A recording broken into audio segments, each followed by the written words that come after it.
समझ आ रहे हैं? चलो तो वही क्वेश्चन हम देख रहे थे। तो पहला क्वेश्चन में क्या था, 800 मिलीग्राम ऑफ एल्युमिनियम, तो हमको दिया है मिलीग्राम में, मतलब हमको दिया है मिलीग्राम में और निकालना है एटम।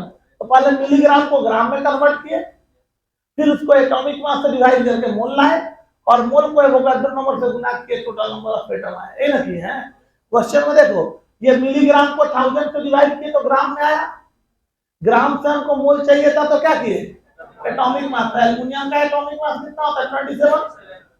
बताएं अभी एल्युमिनियम का एटॉमिक नंबर होता है 13। 13 इवन है कि ऑड है, विषम संख्या है, तो विषम संख्या है तो क्या करेगा, उसको हम लोग गुना कर देगा किससे,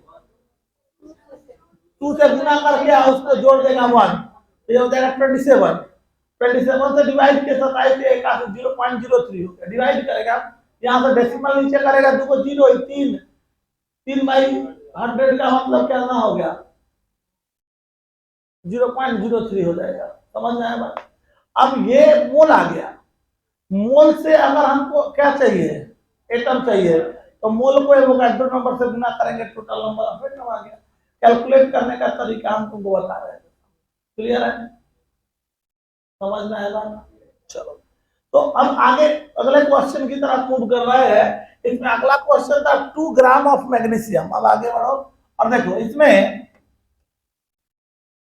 2 ग्राम ऑफ मैग्नीशियम, गौर करोगे 2 नहीं, क्या था 4.8 था, 4.8 gram of magnesium. Second question, second 2 का बी जो है ये क्वेश्चन है 4.8 gram of magnesium.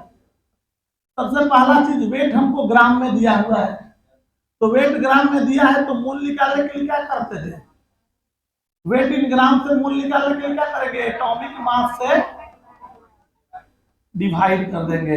Atomic mass magnesium का एटॉमिक नंबर होता है 12, इवन है तो 2 × 12 कितना हो गया 24, तो ये कितना देगा 4.8/24। ये डेसिमल उड़ाएगा, नीचे कितना हो जाएगा 10, ये कट के 2 हो गया, ये 2/10 का मतलब कितना होगा 0.2 मोल ऑफ मैग्नीशियम। मोल आ गया, और मोल को एवोगाड्रो एटम चाहिए हमको, एवोगाड्रो नंबर से गुना कर देगा, तो 0.2 × 6.022 × 10⁻23 इतना क्या हो गया, इतना मैग्नीशियम एटम हो गया। तो मल्टीप्लाई हो जाएगा, ये क्या करेगा 2, एक डेसिमल आगे जाना है, पावर में -1, अब -1 इसमें से हट गया तो कितना हो जाएगा 22। समझ में आ रहा है? सीधा इसको हम 2 के इस डिजिट को एगो इधर गए, तो एक राइट गए तो -1, तो इसमें 10⁻⁻1 गया, इसमें जुड़ा तो कितना हो जाएगा -22, ये -1 हट गया तो 22 हो गया। तो 2 × 6.022 × 10⁻22 क्या हो गया, इतना मैग्नीशियम एटम हो गया। इसको गुना किया था 12.044 × 10⁻22 मैग्नीशियम एटम। आई कौन सी हो गया, इसमें हमने क्या होता है देखो, तो क्या है डेसिमल, ये साइंटिफिक नोटेशन नहीं है, तो साइंटिफिक नोटेशन में कन्वर्ट करने के लिए एक डिजिट पीछे गए, लेफ्ट गए, तो पावर में वो बढ़ जाएगा, 23 क्या हो गया मैग्नीशियम एटम हो गया। समझ में आया कि नहीं बात में? तो कैलकुलेशन का ख्याल रखेंगे तो क्वेश्चन बनाना हमारे लिए और आसान हो जाएगा। क्लियर है बात? क्लियर है? चलो इसके बाद अगला क्वेश्चन हमारे पास है 2 ग्राम एटम ऑफ जिंक। सी में हमको दिया है 2 ग्राम एटम ऑफ जिंक, मतलब ग्राम एटम, ये देखो ग्राम एटम, देखो तो number of moles of atom को क्या बोलते हैं, ग्राम एटम भी बोलते हैं। तो क्वेश्चन में तुमको दिया हुआ है ग्राम एटम, तो ग्राम एटम का मतलब क्या समझोगे, तुमको मोल दिया हुआ है, तो समझ में आ रहा बात? तो 2 ग्राम एटम ऑफ जिंक का मतलब हुआ हमको 2 मोल ऑफ जिंक दिया हुआ है। और अगर मोल दिया है तो मोल अगर दिया है और हमको चाहिए एटम, तो मोल से एटम निकालने के लिए क्या करते हैं, एवोगाड्रो नंबर से गुना कर देते हैं, तो डायरेक्ट कहीं से काम खत्म हो गया। 2 × 6.022 × 10⁻23 इतना जिंक एटम हो गया। ठीक है, मल्टीप्लाई कर देंगे तो ये हो गया कितना 12 ये हमारा हो गया कितना 12.044 इंटू 10 टू द पावर 23 इतना जी के टर्म। और साइंटिफिक नोटेशन में कन्वर्ट करने के लिए एक डिजिट के लिए पीछे गए, तो पीछे गए इसका मतलब है एक डिजिट प्लस में बढ़ गया, मतलब 24 जी के टर्म। समझ में आया बात सबको? चलो, इसके बाद लास्ट क्वेश्चन हमारे पास है 0.5 मोल ऑफ कॉपर। मोल दिया है, तो मोल से एटम निकालने के लिए क्या करते हैं, एवोगैड्रो नंबर से गुना कर देते हैं। तो अंडरस्टूड है, इसको हमने क्या किया, एवोगैड्रो नंबर से गुना कर दिया, तो 0.5 into 6.022 into 10 to the power 23 इतना क्या, इतना कॉपर एटम हो गया। मल्टीप्लाई कर दो तो कितना हो जाएगा, डेसिमल एगो हटाए तो कितना हो गया 5 into 6.022 into 10 to the power 22 इतना कॉपर एटम। मल्टीप्लाई करो तो ये कितना हो जाएगा, ये मल्टीप्लाई कर दे यहां से तो कितना होगा 5 10 0 10 10 11 1 1 1 हुआ ना, ये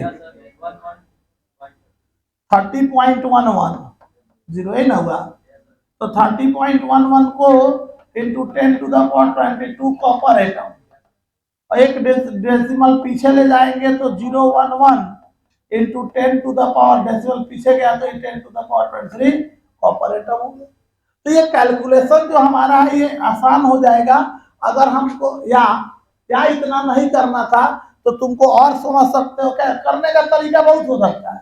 या इसको तुम इस 0.5 का मतलब डेसिमल उड़ाओ तो नीचे क्या होगा 10, तो 10 हो गया तो कट के कितना हो गया 2, और 2 से इसको काट दे कितना हो गया 3.011 into 10 to the power 23 copper atom. तो तुम्हारी मर्जी है तुम कैसे कैलकुलेट करते हो। क्लियर है, समझ आया बात? और साइंटिफिक नोटेशन का यूज तुमको बताने के लिए हमने बताया कैलकुलेशन कैसे भी किया जा सकता है। समझ में आ रहा है सब लोग? अगले क्वेश्चंस की तरफ हम मूव कर रहे हैं।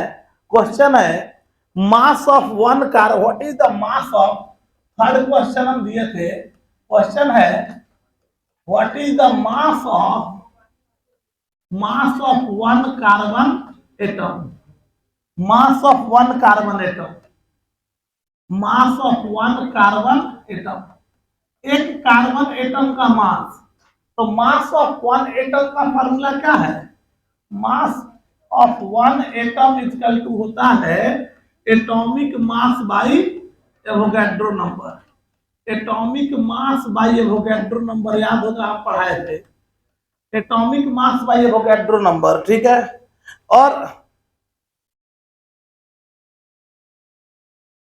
एटॉमिक में फार्मूला था मास ऑफ वन एटम पर, देखो कॉपी में फार्मूला लिखाए थे, एक एटम का मास क्या था, atomic mass by Avogadro number, इस फार्मूला बताए हुए, या हम बताए थे यही 1 बाई एवोगैड्रो नंबर एएमयू के बराबर था। तो ये क्या हो गया एटॉमिक मास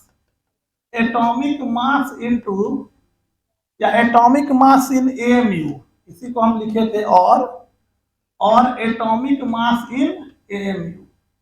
तो सीधा हो गया क्या, मास ऑफ, क्या से mass of one carbon atom equal to क्या था, इक्वल टू सीधा लिख देंगे 12 एएमयू। याद है ना, पिछले क्लास में बताए थे 1 एएमयू जो था ये बराबर था किसके, 1 बाई एवोगैड्रो नंबर इन ग्राम के, है ना। और इसका वैल्यू 1 बाई एवोगैड्रो नंबर, 1 को एवोगैड्रो नंबर से डिवाइड किए तो वैल्यू आया था 1.66 into 10 to the power -24 gram. तो अगर ए सीधा mass of one carbon atom, तो mass of one carbon atom निकालना है, mass of one carbon atom अगर हमको निकालना है, mass of one carbon atom निकालना है तो डायरेक्ट जैसे कहते हैं what is the mass of one hydrogen atom, तो हाइड्रोजन का एटॉमिक मास क्या है 1 है, तो सीधा लिख देंगे क्या 1 एएमयू। चलो कह देगा मास ऑफ वन एल्युमिनियम एटम, तो एल्युमिनियम का मास कितना, एटॉमिक मास कितना 23, लिख देंगे 23 एएमयू, बात खत्म हो गया। Atomic mass in AMU equal to mass of one atom. और atomic mass in gram is equal to mass of 1 mole of atom. अरे बताया ना, एक एटम का मास, एटॉमिक मास इन एमयू, और mass of 1 mole of atom atomic mass in gram. तो यहां पे हमको मास ऑफ 1 कार्बन एटम कहा जा रहा है, तो सीधा हो गया इतना एम। ठीक है, अब इतना एमयू हो गया और एक एमयू इतना ग्राम, तो एमयू में कहेगा तो इतना उत्तर हो गया। और अगर ग्राम में कन्वर्ट करना हो तो एक एमयू इतना ग्राम, तो 1.66 इंटू 10 टू द पावर -24 इतना क्या हो जाएगा, इतना ग्राम हो जाएगा। कैलकुलेट कर ले। अरे बात समझा ना सब? चलो उतार ले, फिर कर ले। इसी में एक क्वेश्चन और था हमारे पास, what is the mass of 12.044 into 10 to the power 23 silver atom in milligram. यही था। हमको क्या दिया हुआ है, क्या दिया हुआ है, 3 Na एटम ऑफ सिल्वर का मतलब 3 into 6.022 into 10 to the power 23 atom of silver. क्या दिया हुआ है तुमको, मोल। इतना एटम ऑफ सिल्वर मतलब कौन सी दिया है, एटम ना दिया हुआ है। समझे? कहीं मोल है इसमें, कहीं वेट है, दिया क्या है, इतना एटम। मतलब क्या दिया है, टोटल नंबर ऑफ एटम दिया हुआ। अरे बात समझ में आ रहा है? 3 Na का मतलब, Na मतलब Na मत आना है, Na ओने नहीं समझेगा। Na मतलब होता है N capital N capital A, Avogadro number को रिप्रेजेंट करते हैं। ठीक है, तो मतलब Na ओने स्प्रिंग लाता है सब। तो 3 Na का मतलब होता है 3 इंटू एवोगाड्रो नंबर। तो 3 इंटू एवोगाड्रो नंबर मतलब हो गया इतना एटम ऑफ सिल्वर। इतना एटम ऑफ सिल्वर का मतलब यही हो गया। मतलब हमको क्वेश्चन में एटम्स दिए हुए हैं, समझो, और निकालना है मास, मास इन मिलीग्राम। सोचो तो हमको क्या दिया हुआ है, एटम दिया हुआ है, और मास इन किस में चाहिए, मिलीग्राम। मतलब हमको कहाँ चलना है, उल्टा चलना है। समझ आ रहा बात? तो पहले एटम से क्या निकाल लेंगे, मोल। एटम से पहले मोल, उल्टा चल रहे हैं। कैसे निकलेगा मोल, एवोगाड्रो नंबर से डिवाइड कर देंगे तो मोल आ जाएगा। मोल से वेट चाहिए तो एटॉमिक मास से मल्टीप्लाई कर देंगे तो वेट आ जाएगा। अब वेट आ गया, ग्राम में आया, उससे मिलीग्राम में कन्वर्ट कर लेंगे तो काम हो जाएगा। चलो तो हम इसको कन्वर्ट करने का व्यवस्था करते हैं। चलो, इतना एटम ऑफ सिल्वर, देखो तो 3 into 6.022 into 10 to the power 23 silver atom दिया हुआ है। सिल्वर एटम दिया हुआ है। तो एटम से मोल निकालने के लिए क्या करेंगे, एवोगाड्रो नंबर से इसको डिवाइड कर देंगे। तो डिवाइड करेंगे एवोगाड्रो नंबर से, तो 3 into 6.022 into 10 to the power 23 by 6.022 into 10 to the power 23 Avogadro number, इतना मोल ऑफ सिल्वर। सिल्वर का मोल आ गया, तो ये कट गया, मतलब कितना हो गया, 3 mole of silver atom. Mole of silver हो गया। अब मोल से हमको मास चाहिए, तो मोल से मास निकालने के लिए क्या करेंगे, एटम से मोल निकालने के लिए एटॉमिक मास से डिवाइड किए थे, तो मोल से वेट निकालने के लिए एटॉमिक मास से मल्टीप्लाई कर देंगे। जो रूल है वही, ये कुछ खास नहीं कर रहे हैं, फार्मूला लगा रहे हो। अरे मोल इक्वल टू क्या होता है, वेट बाई एटॉमिक मास होता है, नहीं ना फार्मूला है। तो वेट इक्वल टू क्या हो जाएगा, इधर गुना, इधर डिवाइड है तो उधर जाके गुना नहीं हो जाएगा। तो वही ना वहां कर रहे हैं। देखो तो मोल दिया हुआ है, मोल को एटॉमिक मास से गुना कर रहे हैं, तो कौन सी आ रहा है, उसका वेट आ रहा है। तो कितना हो जाएगा, 3 इंटू 108 इतना ग्राम ऑफ सिल्वर। ये इतना ग्राम आ गया, तो कितना हो जाएगा, ये 324 ग्राम ऑफ सिल्वर ये आ गया। और हमको चाहिए क्या, मिलीग्राम। इसमें चाहिए, तो मिलीग्राम में चाहिए, तो हम जानते हैं यहाँ पे, ये तो पता ही है हमको, क्या हमको पता है कि एक ग्राम जो है वो बराबर है किसके, 1000 मिलीग्राम के। इसलिए 324 ग्राम किसके बराबर होगा, 324 गुना 1000 इतना मिलीग्राम का मतलब हो गया 324000 मिलीग्राम। ठीक है, अब इसको साइंटिफिक नोटेशन में डोनेट कर सकते हैं। साइंटिफिक नोटेशन में जाने के लिए क्या करना होगा? कई डिजिट रखना है? एक जब हम खड़ा करना शुरू कर देंगे, समझा? तुम लोग नहीं समझेगा तो खड़ा करा कर पूछना शुरू करेंगे एक एक करके, इसलिए ध्यान रखो। इसमें क्या करेगा, ये इधर हमको साइंटिफिक नोटेशन देना है तो हमको एक वाला डिजिट रखना है, तो एक डिजिट रखना है। हटाना कर तो 1 2 3 4 5 किधर जा रहे हैं? लेफ्ट।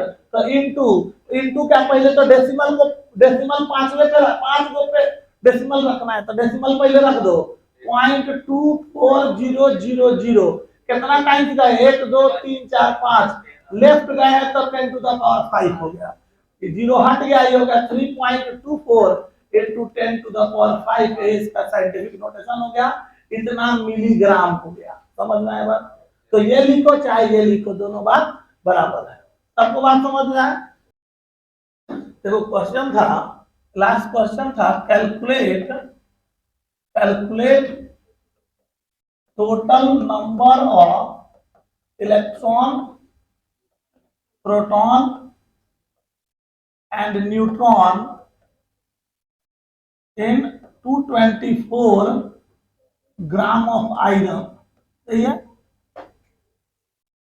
224 ग्राम ऑफ आयरन में कितने इलेक्ट्रॉन, कितने प्रोटॉन और कितने न्यूट्रॉन होते हैं, इन्हें क्वेश्चन पूछा जा रहा है।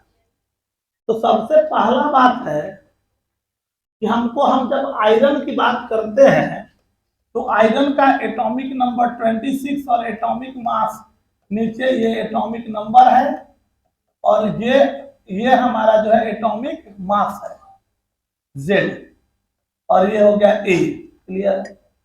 हमने कहा था कि इलेक्ट्रॉन की संख्या और प्रोटॉन की संख्या होती है किसके बराबर? एटॉमिक नंबर के बराबर। और न्यूट्रॉन की संख्या जो होती है वो atomic mass minus atomic number के बराबर होती है। ये ऑलरेडी हमने डिस्कस कर रखा है कि ये कोई भी कंपाउंड के अंदर उसके इलेक्ट्रॉन और प्रोटॉन की संख्या जो है वो इलेक्ट्रॉन और प्रोटॉन की संख्या हमेशा एटॉमिक नंबर के बराबर, और जबकि न्यूट्रॉन की संख्या atomic mass minus atomic number के बराबर होती है। क्लियर? तो कहने का मतलब ये हुआ कि इसमें अगर हम जाएंगे और हम देखेंगे तो इसमें टोटल इलेक्ट्रॉन कितना होगा? इलेक्ट्रॉन और प्रोटॉन दोनों किसके बराबर है? तो इलेक्ट्रॉन कितना होगा? 26। प्रोटॉन कितना हो जाएगा? 26।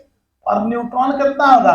56 माइनस 26 कितना हो जाएगा? 30। क्लियर है? तो यहां से हम सीधा कहेंगे वन आयरन एटम, एक आयरन एटम जो है वो कंटेन करता है क्या? One iron atom contains 26 electron, 26 proton and 30 neutron. इन कहेंगे, इतना तो समझ में आ रहा है। एक आयरन एटम के अंदर 26 गो इलेक्ट्रॉन होता है, 26 गो प्रोटॉन होता है और 30 गो न्यूट्रॉन होता है। ये लाइन तो हम समझ गए। अब अगला बात, एक आयरन एटम का तो कहानी क्लियर है। अब हमसे कहा जा रहा है कि इतना ग्राम आयरन में कितना इलेक्ट्रॉन, कितना प्रोटॉन और कितना न्यूट्रॉन है, ये कह रहा है। तो हमारा सबसे पहला काम क्या होगा? सबसे पहला काम होगा कि इतना ग्राम में कितना आयरन एटम है पहले वो निकाल लो। ये ना करेंगे, इतना ग्राम आयरन में कै गो आयरन एटम है वो निकाल लो। जब वो आ जाएगा कि इतना ग्राम में इतना आयरन एटम है, तो अब फिर क्या कहेंगे? कहेंगे कि चूंकि एक आयरन एटम में 26 गो इलेक्ट्रॉन है तो उतना आयरन एटम में क्या गो इलेक्ट्रॉन होगा? तो उतना इंटू 26। ये ना करेंगे। तो चलो इस बात को हम यहाँ से क्लियरिफाई करें। हमको दिया है 224 ग्राम ऑफ आयरन, तो यहाँ से मोल निकालने का व्यवस्था कर लो। तो क्या करोगे? एटॉमिक मास से डिवाइड कर दो, तो हो गया 224 बाई 56 कितना हो गया? 4 मोल ऑफ आयरन। मोल आ गया, मोल को एवोगैड्रो नंबर से गुना कर दो, तो कितना हो जाएगा? 4 into 6.022 into 10 to the power 25। 3, इतना क्या हो गया, इतना आयरन एटम हो गया। आयरन एटम निकाल लिए, इन आया, इतने आयरन एटम्स हो गए, मतलब कितना होगा 24.088 इंटू 10⁻23 आयरन एटम। आसान करना है तो इसको हटा के लगभग 24 भी कर सकते हो, 24 या 2.4 इसको लिख सकते हैं। पहले तो ये हटा के 24, डेसिमल को एक इधर कर दो, 2.04088, एक डेसिमल इधर किए हो तो 10⁻24 इतना आयरन एटम। 2.44 के बाद 0 है, तो ये 0 के कारण से पूरा नेग्लेक्ट हो गया। ये कितना हो जाएगा 2.4 इंटू 10⁻24 आयरन एटम हो गया। ये सब लाइन समझ में आ रहा है सबको? 2.4088 है, तो 4 के बाद ये नंबर 5 से ज्यादा है कि कम है, तो नेग्लेक्ट हो गया। तो ये हो गया, अब यही रहता 2.4888, तो 4 के बाद 8 जो है 5 से ज्यादा है, तो इसको हटा के यहाँ पे एक डिजिट, इसको 4 को बढ़ा के 5 कर देंगे, सिंपल है। समझ में आ रहा बात? तो ये हो गया बात। अब ये आ गया हमको इतना आयरन एटम हो गया।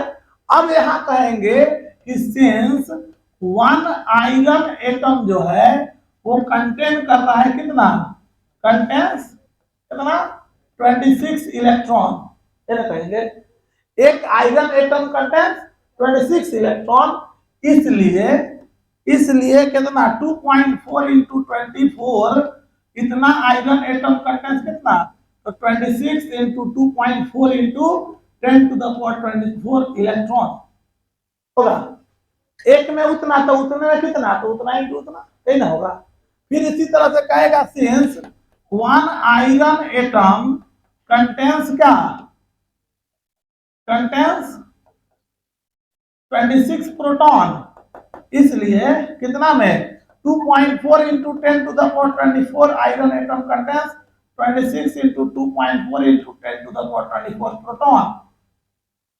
इलेक्ट्रॉन को ई स्मॉल ई से डिनोट करते हैं, प्रोटॉन को स्मॉल पी से डिनोट करते हैं, न्यूट्रॉन को स्मॉल एन से डिनोट करते हैं। समझ में आ रहा है? अब इसी तरह से फिर कहेगा कि एक आयरन एटम जो हमारा है ये कंटेन कर रहा है क्या, कंटेन्स कितना 30 न्यूट्रॉन, इसलिए 2.4 into 10⁻24 iron atom contains 30 into 2.4 into 10⁻24 neutron. ये बात सबको समझ में है? क्लियर है सबको? वैलेंस इलेक्ट्रॉन समझ रहा है ना? बताए थे हम शुरू में, बताए थे कि एक एटम के पास इलेक्ट्रॉन प्रोटॉन और न्यूट्रॉन होता है, तो हमने कहा था कि प्रोटॉन और न्यूट्रॉन पूरा का पूरा प्रोटॉन और न्यूट्रॉन जो है, प्रोटॉन और न्यूट्रॉन एटम के सेंटर पे होता है, कहाँ पे, न्यूक्लियस में होता है। जबकि इलेक्ट्रॉन के रखने के लिए अलग अलग क्या होता था, सेल, मतलब ऑर्बिट या सेल होता था जिसमें इलेक्ट्रॉन रहता था। मैंने बताया था किसी भी एटम का जो सेंटर जो होता है, एक एटम के पास दो चीज था। एटम के पास पहले तो हम समझे कि एटम में इलेक्ट्रॉन है, प्रोटॉन है और कौन है, न्यूट्रॉन होता है। एटम में 3 को पार्टिकल होता है, इलेक्ट्रॉन होता है, प्रोटॉन होता है और न्यूट्रॉन होता है। इसमें से प्रोटॉन और न्यूट्रॉन दोनों एटम के केंद्रक पे होता है, परमाणु के केंद्र पे होता है, जिसको हम लोग ये न्यूक्लियस बोल रहे हैं। और न्यूक्लियस में कौन हो गया, प्रोटॉन और न्यूट्रॉन। प्रोटॉन और न्यूट्रॉन को मिला के हम लोग बोलते हैं न्यूक्लियॉन्स। क्या बोलते हैं, न्यूक्लियॉन्स। तो टोटल ये न्यूक्लियॉन्स हो गया, तो न्यूक्लियॉन्स हो गया ही। जबकि इलेक्ट्रॉन रखने के लिए अलग अलग ऑर्बिट था। हम बोले थे किस ऑर्बिट में कितना इलेक्ट्रॉन होगा, देखो फॉर्मूला बताया था 2n²। कितना इलेक्ट्रॉन, 2n²। पहला ऑर्बिट के ऑर्बिट हो गया, एल ऑर्बिट, एम ऑर्बिट, मतलब फर्स्ट ऑर्बिट हो गया, सेकेंड ऑर्बिट हो गया, थर्ड ऑर्बिट हो गया, फोर्थ ऑर्बिट हो गया, अलग अलग ऑर्बिट हो गया। तो फर्स्ट ऑर्बिट मतलब 2 इंटू 1 का स्क्वायर, कितना इलेक्ट्रॉन, 2 इंटू 1 का स्क्वायर, मतलब इसमें 2 इलेक्ट्रॉन। 2 इंटू 2 का स्क्वायर कितना, 8 इलेक्ट्रॉन। 2 इंटू 3 का स्क्वायर कितना, 18 इलेक्ट्रॉन। इसमें 32 इलेक्ट्रॉन। किस ऑर्बिट में कितना इलेक्ट्रॉन होता है, बात क्लियर है? और हम कहे थे एटम के जो बाहर किसी भी एटम का जो आउटर मोस्ट सेल होता है उसी को बोलते हैं वैलेंस सेल। क्या बोलते हैं, वैलेंस सेल, और उसको छोड़ के बचा हुआ जितना भी ऑर्बिट है उसको बोलते हैं कोर सेल या कर्नल सेल बोलते हैं। कोर सेल या कर्नल सेल बोलते हैं। इतना बात समझना, जो लोग नए हैं उनके लिए बता दिए, ये बात याद रखेंगे। क्या क्या? हर एटम के पास 3 गो पार्टिकल होता है, इलेक्ट्रॉन होता है, प्रोटॉन होता है, और प्रोटॉन और न्यूट्रॉन एटम के केंद्र पे होता है, न्यूक्लियस पे होता है। जबकि इलेक्ट्रॉन रखने के लिए एटम के पास अलग अलग अलग अलग कक्ष होता है, जिसको ऑर्बिट बोलते हैं। कक्ष को इंग्लिश में ऑर्बिट या सेल बोलते हैं। तो एक कक्ष हो गया जिसमें इलेक्ट्रॉन रहेगा। किसी भी कक्ष में मैक्सिमम कितना इलेक्ट्रॉन होगा? 2n², मतलब 2 इंटू n का स्क्वायर। n क्या हो गया? न्यूक्लियस के बगल वाले को पहला ऑर्बिट k, दूसरा ऑर्बिट l, तीसरा ऑर्बिट m, चौथा ऑर्बिट n, पांचवा m, NOP, ऐसे कर सकता है। और इसमें इलेक्ट्रॉन 2n² के बराबर होता है। ये तो क्लियर है, इतना बात समझना है। अब देख, अपने पास है अल्युमिनियम, थोड़ा पहले ही समझ, अल्युमिनियम है। अल्युमिनियम का एटॉमिक नंबर कितना हो गया? 13। 13 का मतलब तुमको क्या समझाए? इलेक्ट्रॉन एटॉमिक नंबर 13 है, इसका मतलब है कि इसमें इलेक्ट्रॉन कितना होगा? 13 होगा। 13 एटॉमिक नंबर के ना बराबर होता है। तो इसका एटॉमिक नंबर 13 है और एटॉमिक मास 27 होता है। तो ये 13 हो गया, इसका मतलब है कि इसके पास 13 इलेक्ट्रॉन है। किसमें? एल्युमिनियम में। अब 13 इलेक्ट्रॉन, पहला ऑर्बिट में कै इलेक्ट्रॉन, दूसरा ऑर्बिट में 10 गो हो गया, तीसरा में 18 रह सकता है, लेकिन बचा कै गो? 3 गो ना। हमको 13 को भरना है, तो 13 को भरना है तो पहला में 2 भर दिए, दूसरा में 8 को भर दिए। इन्हें जबरदस्ती कोचे लगे, सब फीलिंग आ रहा है 10 को भर देते हैं, नहीं, लड़ाई नहीं करेगा। जब जो फॉर्मूला है वही करेगा। इसमें 2 ही भर सकता है, 2 से ज्यादा हो गया तो आगे चले जाएंगे। इसमें भर दिया 8, 8 से ज्यादा नहीं भर सकता, 8 से ज्यादा हुआ तो अगले वाले में जाएंगे। समझ में आया? तो चलो यहाँ पे अब तो इसके लिए सोचो, तो इसका K सेल, L सेल और M सेल, फर्स्ट ऑर्बिट में इसमें क्या इलेक्ट्रॉन होगा? 2, दूसरा वाले में 8 और तीसरा वाले में 3। 13 ही भरना था, 13 को भर दिए, तो भर दिए। इसका मतलब हो गया फर्स्ट ऑर्बिट एल्युमिनियम के पहला ऑर्बिट में 2 इलेक्ट्रॉन, दूसरा ऑर्बिट में और तीसरा ऑर्बिट में 3 इलेक्ट्रॉन। बात समझ में? इस समझ में आया?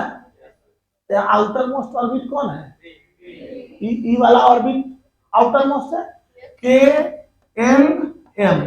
M जो हो गया ये कौन है? ये आउटर मोस्ट सेल है। इसका मतलब है कि ये इसका वैलेंस सेल है। तो तुमसे पूछ दिया जाए कि एल्युमिनियम के वैलेंस सेल में कै गो इलेक्ट्रॉन? आउटर मोस्ट में 3 गो इलेक्ट्रॉन है। समझ आया बात? तुमसे पूछ दिया जाए, अब इसी क्वेश्चन को हम घुमा के कहेंगे calculate total number of core electrons. एक क्वेश्चन और हो सकता है, calculate total number of core electrons present in 5.6 gram of aluminium. समझा? तो कोर इलेक्ट्रॉन्स के लिए बाहर वाला छोड़ के बचा हुआ, बाहर वाला को छोड़ के बचा हुआ जितना है सब कोर सेल है। तो कोर इलेक्ट्रॉन क्या हुआ? 10 गो। अब वैलेंस इलेक्ट्रॉन क्या हुआ? 3 गो। तो वैलेंस इलेक्ट्रॉन का आएगा तो 3 से सोचेंगे, और कोर इलेक्ट्रॉन बोलेगा तो 10 से सोचेंगे। अरे बात बर्दाश्त हो रहा है ना?